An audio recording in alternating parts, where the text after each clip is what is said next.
బీరకాయ కూర పాలు పోసి చేసుకుందామండి. శుభ్రంగా కడుక్కొని ముక్కలు కట్ చేసుకొని పక్కన పెట్టుకుందాం. కానీ ఈ పై తొక్కు కూడా మనం వేస్ట్ చేయకూడదు. పచ్చడి చేసుకుంటే సూపర్గా ఉంటుంది. చూసుకున్నారు. బీరకాయ ముక్కలు కట్ చేసి పెట్టుకున్నాను. ఒక ఉల్లిపాయ ముక్కలు కట్ చేసి పెట్టుకున్నాను. ఇంకా స్టవ్ మీద గిన్నె పెట్టుకున్నానండి.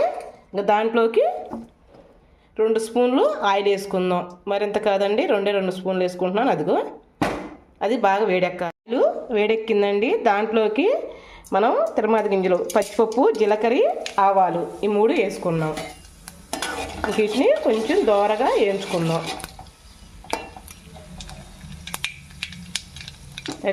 కొంచెం దోరగా వేగగానే తర్వాత కొంచెం కరివేపాకు, ఇంకా దాంట్లోకి మనం ముక్కలు వేసుకున్నాక దాంట్లోకి 2 స్పూన్లు కారం వేసుకుందాం. బీరకాయ పాలు చేసి కూర భలే ఉంటుందండి. బీరకాయతో పాలు పోసి భలే ఉంటుంది కూర. ఇదిగండి. తర్వాత ఉప్పు వేసుకున్నాం. కచ్చ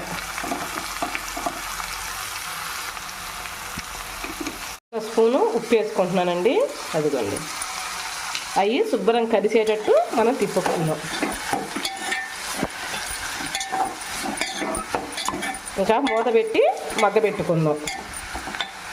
మధ్యలో ఇలా కలుపుకుంటూ ఉండాలండి. ఎందుకంటే కొద్దిగా మగ్గిన దాకా మనం కలుపుకోకపోతే అడుగంటుతుంది. అది గుర్తుంచుకోండి. కొంచెం మగ్గాలి. మనం మధ్యలో అలా తీసుకుంటా మూత కలుపుకుంటూ ఉండాలి. లేదంటే అడుగంటుతుందండి. బాగా మగ్గనిచ్చాక చూసారా, కొంచెం మగ్గింది ముక్కంతా.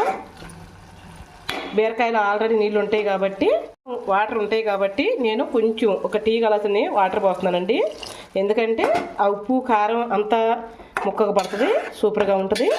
తర్వాత పాలు పోసుకుందాం. ఇంకొక ఉడికాక మూత పెట్టేసుకుందాం. ఇంకా ఎంతవరకు వచ్చిందో చూసుకుందాం. వచ్చేయండి. కొంచెం ఒక్కొక్కరు చిక్కపడాలండి. పాలు పోయాలంటే.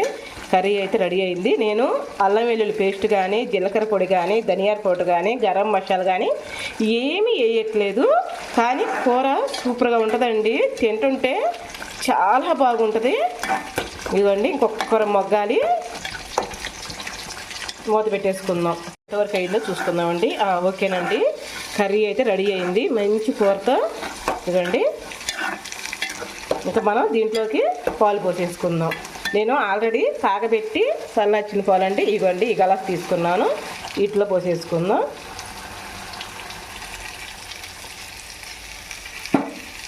తిప్పుకొని ఇంకా స్టవ్ ఆపేసుకోవటమే. ఎందుకంటే కాసి చల్లార్చిన పాలే కదా. ఇంకా మనం స్టవ్ ఆపేసుకుందాం. ఒక స్వీట్కి అవసరం అయితే, స్వీట్ తినేవాళ్ళు అయితే చిన్న బెల్లపు ముక్క వేసుకోండి అండి. ఇంకా టేస్ట్ బాగుంటుంది. ఇది ఒక గిన్నెలోకి తీసేసుకుందాం. గిన్నెలోకి మనం తీసుకుందాం.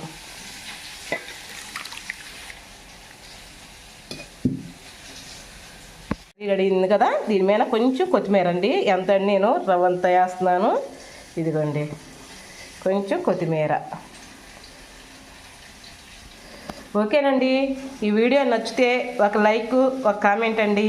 రేపు మంచి వీడియోతో మీ ముందరకు వచ్చేస్తాను. అంతవరకు బాయ్ అండి.